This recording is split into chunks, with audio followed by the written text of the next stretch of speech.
everybody. I'm Kai Risdell. Welcome back to Make Me Smart, where we make today make sense. It is Friday, the 23rd of August. Kimberly's out. Rima Crace is in. You know her, I would hope, from number one, this podcast, but number two, from her podcast, which is called This Is Uncomfortable. 10th season, like in a matter of days, right? As of yesterday. As of yesterday. Well, there we go. Yeah, which is pretty wild. Yeah. Thanks for having me on. I'm glad to be here.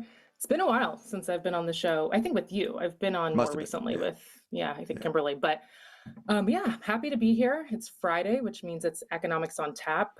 For those of you all on the YouTube live stream, hello. Hello. You should be able to see us. Yeah, I think we're here. Somebody just asked where I am. I am in the radio studio. Oh, this is so interesting. I'm apparently on the wrong side of the YouTube live stream. That's fascinating. Interesting. Yeah, no joke. I'm in the radio studio down at Marketplace World headquarters because I have things to do, and Rima is in her home studio. Yep, I am in Portland, Oregon, in my attic right now. There you go. Yeah, and you're sitting in the seat that you usually sit in, or you stand actually. I do when I do the radio show. I do stand, but I'm sitting now because my legs are tired. What can I tell you? That's fair. You know. Also, it wouldn't work with the laptop and the camera and all that jazz. Anyway, right. What are you drinking? Are you drinking?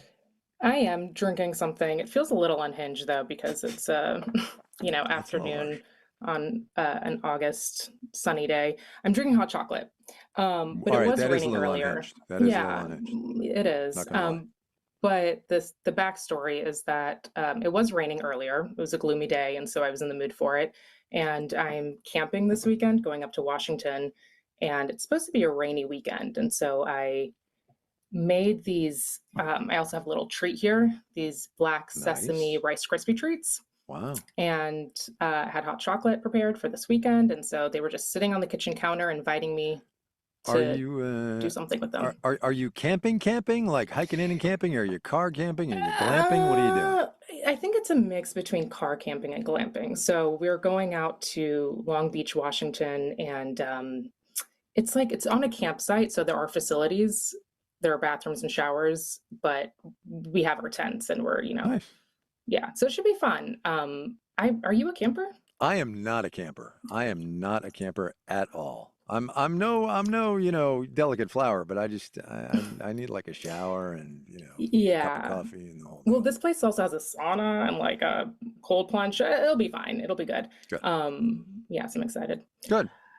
So other than sesame treats, I'm drinking water because I'm driving home, and also I'm chronically dehydrated, and it's hot in LA, so drinking water. Mm-hmm. So sorry, I'm just going to scroll back in the YouTube comments. Miles Wilburn, Rima, I listened to episode 1 of the new season. Loved it. Shout out to my hometown, Columbus, Ohio. So there you go. Nice.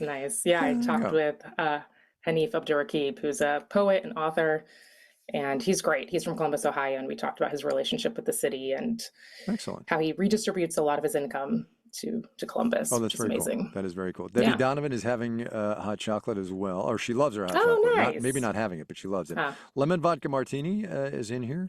Peach Force and Voodoo Reindeer. I do, on the way home from the Apple store, where I have to stop on the way home, I'm going to the supermarket to get some beer because I deserve a beer today. Yes. Raining and 60 degrees in Seattle, says Boss Flo. Definitely more like fall. Yeah, it does feel like fall. A lot going on. This car clamping. Yeah, I guess it is clamping. Yeah. Excuse me. Anyway, so let's move on. Get some news. Do all that stuff. Let's do some news. All right. What do you got? You go first. Okay. So I was reading some things this morning about the DNC, and I came across a couple of articles that get at some of the strange and conspicuous juxtapositions we saw this week in Chicago. Mm-hmm.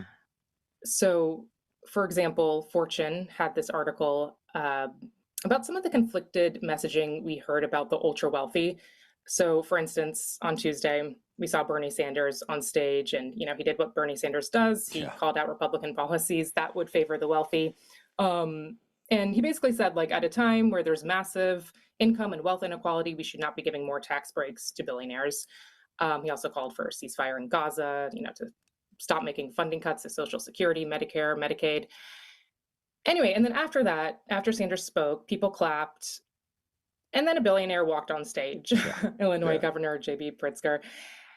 And he basically said, Trump thinks we should trust him when it comes to the economy because he claims to be very rich, but take it from an actual billionaire. Trump is rich in only one thing, and that is stupidity. And then everyone applauded. And it was all kind of ironic. And this article, it makes the point that Democrats aren't really ready to go in on their billionaires. And one of the strategies of the party has been to distance itself from the idea that it's a party of the wealthy, because I think they want to appeal to the working class and the middle class. They want to win over voters who are worried about their grocery bills or are struggling to stay afloat financially. And so this article was making the point that they're playing both sides because, as one expert put it, they're trying to reconcile the two desperate aspects of their coalition, the wealthy and the middle and working class voters. And it's interesting, I think all of this is coming at a time where there's obviously growing disdain towards billionaires, or just people are more skeptical of those who are hoarding their wealth. And I think as people continue to grow more critical of the American dream, you're seeing more calls for accountability and equity. And it's fascinating to see some of these mixed messages. And but the article did say it might not just come down to conflicting messages, but also to just diverging mentalities behind the policies that billionaires promote. Like, I think Democrats are more likely to value the ultra wealthy if they're promoting democratic values. Like, if they see a wealthy person who created their wealth on their own, if they're self-made and, did that through hard work and intelligence, that feels better than someone who inherited their wealth. So I wanted to point that out. And there are lots of articles, again, pointing out sort of these weird contrasts that we saw this week over the week. There was this one article in the Wall Street Journal. It had a great headline. Let me pull it up. It says, on the convention stage, Democrats courted the middle class. After hours, they partied like the 1%. Just pointing out that there were all these messages trying to appeal to the middle class, and, to also to make the vice president feel relatable. This is someone who used to flip burgers at McDonald's at one point. And then at night, all these delegates and people of influence are partying at the Ritz-Carlton with artists like Shaggy and the Killers. And, at the same time, during the day, while people are dancing with Little John, you have hundreds of protesters outside the convention with signs that say shut down the DNC for Gaza. Trying to draw attention to the fact that for 10 months now, with the support of the US, Israel's bombardment has killed more than 40,000 Palestinians. And, dozens of people there got arrested, including journalists. And what I'm trying to say with all of this, and I know this is a bit of an overused word, is that it just feels dystopian. It's very strange. And I wanted to, just point out all of those moments. I think there are a lot of disconnects. A lot of disconnects on pretty much every issue you can think of. Totally agree. Yep. Totally agree. We'll include those articles, I think, right? We'll put them on the show page. We'll put them on the show page. Speaking of disconnects, there is one that is not happening. Things are getting very connected. The world central banks, if I could segue into my little news item here, the world central banks are on the same page now. Let's cut interest rates. Jay Powell gave a big speech today. The Bank of England is cutting rates. The European Central Bank is ready to cut rates. The Bank of Japan. So the reason that matters, of course, is the cost of money. The cost of money is getting cheaper, and that will be a good thing for economic growth and thus more employment for people. As the unemployment rate rises, the Fed's starting to think more about that. You will have seen and heard the news today. I just think it's very interesting that we are now in a coordinated global cycle of cheaper money, which hopefully will mean good things for those who need to borrow money, which is most of us, truly. There you go. So that's my news. Short that's and the sweet. news. Yep, you betcha. So news is done. Quick break, and then some half full, half empty. Come right back after Jake pushes that button. Go.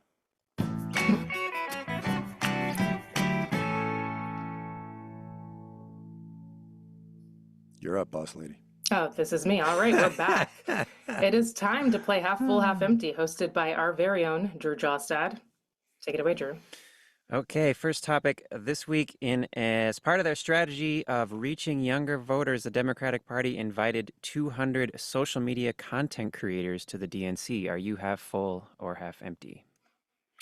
Look, I think fundamentally I'm half full, right? I mean, I'm all in favor of more information getting out there. I'm all in favor of however people get their information, then let's facilitate that. The caveat here, of course, is legitimate and fact-based information as opposed to, shall we just say, other stuff. But I'm half full on that. I think it's great. Yeah, exactly. I'm half full on that too. I think you want to make information accessible, meet voters where they are, which is, I think, literally someone just said that in the chat. Right. Totally true. Totally true. Yeah. Yeah. Someone said most of them had more followers than Fox News or CNN or MSNBC. That is very true. I'm always so amazed scrolling through social media, TikTok, how like some of these 20-year-olds just have millions of followers. I know. And you're like, man, that's just, it's staggering. Yeah. Truly. All right, Drew, number 2, please. Are you half full or half empty on The Onion returning to print? Oh. Huh. Go ahead. I didn't see this headline. Had you seen it? Yeah, I think it was yesterday. Actually, there was a piece in the New York Times too that I saw online. Not in print, I think I'm half full. It's interesting, right? It's surprising. It's counterintuitive at a time when the media industry is shrinking and newspaper circulation is falling. But it seems like The Onion would have a strong and niche following, and so it might be successful for them. And hasn't The Onion been around for a very long time? It's been around for a very long time. Let me ask you this, though. Have you ever gone to, and I don't even know if this is their URL, have you ever gone to theonion.com and read something there, or has it all just like gone by you on social? No. Yeah, right. 100%. I've never been on onion.com. Exactly. So are you going to spend 25 cents or $1 or whatever it is to get hard copy The Onion? I will not. Yeah, no. But I'm trying to think if other people in my life would. Probably. I don't know. It seems like a thing that schools or institutions would purchase and just have laying around on tables or something. I don't know. I don't know. I mean, look, I'm all in favor of The Onion, and God bless them for giving it a try. I'm not sure it's going to work, but however they feel that they can, get the revenue and keep going, because honestly, and this is maybe an overstatement, they provide a valuable service, right? They keep us grounded somehow. Yeah. Yeah, but I don't know. I can't decide if I'm half empty or half full. Here's another good question from the chat. Jeff Utz says, where would you buy it? Right. Well, you subscribe online. It would be a subscription. Oh, you subscribe online? $5 a month, that's and they $5 a month. I don't know. Would you buy it, Drew? Not likely, but I have been to their website. Oh, all right. Well, you're one up on me and Rima. Yeah. Okay, I'm going to say half empty. All right. There you go. Drew? Half full or half empty on the lipstick index? Oh, that was the topper of a Stephanie Hughes piece. And I think it was about Estee Lauder and how I think the guy who used to run Estee Lauder or somebody used the lipstick index. That is to say, people buying not very expensive luxury goods, right? Or not very expensive treats for themselves to make themselves feel good. I think that's it, right, Drew? Yeah, the idea is that maybe if the economy is in a bit of a downturn, that like cheaper treats sell better, like lipstick. Right. Yeah. But now Estee Lauder sales are slowing down. It was all in service of a story about how Estee Lauder sales are maybe not doing so great. Look, I'm all in favor of all kinds of economic indicators. Half full. Oh, I think I'm half empty. That indicator always feels a little tired to me. Could and also, totally it be. seems like it'd be reflective of just beauty trends. Like I imagine younger people go through periods of not wanting to buy luxury items and just get a thing from a drugstore if that's what their friends are doing. I don't know. Fair enough. I'm a little skeptical. Fair enough. Drew. Okay. Air New Zealand has rolled out something called a Sky Couch, where you can get a full 3-seat row to yourself for extra money, but still maybe less than you would pay for first class. Are you half full or half empty? I've been wanting this for so long. Yeah, I mean, how long has it been since how many times are I in a plane? Right. Yeah. Since you've even had an empty middle, right? Come on. Right. How much? The real question is, how much are these seats? So less than a first class ticket. Well, yeah. I mean, there's 2 examples in this article. One is an $1,100 flight from New Zealand to JFK. Oh, that's not bad. That if you had a Sky Couch, it would come to $2,300. Ooh, no, too much. No. It's $1,100 for a regular coach. Yeah. $1,100 is fine. I'm not spending $2,300. God, I sound No, like what such a would be your cheapskate. cap? Like I, I, $400 more dollars? yeah, I Ooh, don't even know. then, I'm like, I don't know. You I know. I think there've definitely been plenty of moments when I'm flying where I'm like, man, I really wish I had this empty middle seat so I could like, relax a little. But the thing with flying is that you get amnesia. The second you're off the flight, Yep. it's fine. It's over. Because that's You're a not. really good point actually. Because you're there and you're having fun and blah blah blah, right? Yeah. Yeah, Yeah. it's not. So, hmm. I'm half empty. I'll go on the record. It's a little too Yeah. pricey. I think Well, here's another example. Okay. Vietnam Airlines couches starting from $100 per row per person on top of the normal ticket price. I would Oh. look, $100 I would do. Yeah, $100 I I would would do do. that. Right? If that means I'm gonna sleep, Yeah, totally. then I will do that. And But I've how been on could it Air make Vietnam. sense It's for very them nice. to get rid of 2 seats? Well, look, for an extra I think they're $100? probably not getting rid. I don't know that they're getting rid of, right? I think if those seats happen to be empty, they'll upsell you for $100. Yeah, right. Right. But also, if I were on that plane and the door closed and I had 2 next to me empty, I would just kind of take them. Yeah. Right. But they're Yeah. also like specially designed seats Oh, that are help they? you lay flat. Oh, like it's an actual couch. Yeah. Yeah. Okay, then I think I'm half full. Yeah. All right. Is this the Poll poll? time. This is Yes. the poll. Okay. All Oh, you people nice. on the YouTube chat, pay attention. Okay. Starbucks announced this week that its fall menu will return Thursday, shut up, August 22nd. Justin. Shut up. 2 You days guys, earlier my than last own year. people are trolling me within my own shop. I hate you all. It's a business. It's a Jesus. business news story. We have to cover it. Yeah, that is true. Starbucks sales are flagging. You're all dead to me. Oh my God. Are you half full or half empty on getting a pumpkin spice latte? So I think we know where I stand. Okay. I will just point out that this is the earliest it's ever been. It was on Thursday, the 22nd of August. I will also point out it's the freaking 22nd of August. Jesus, That's bleep. wild. Come on.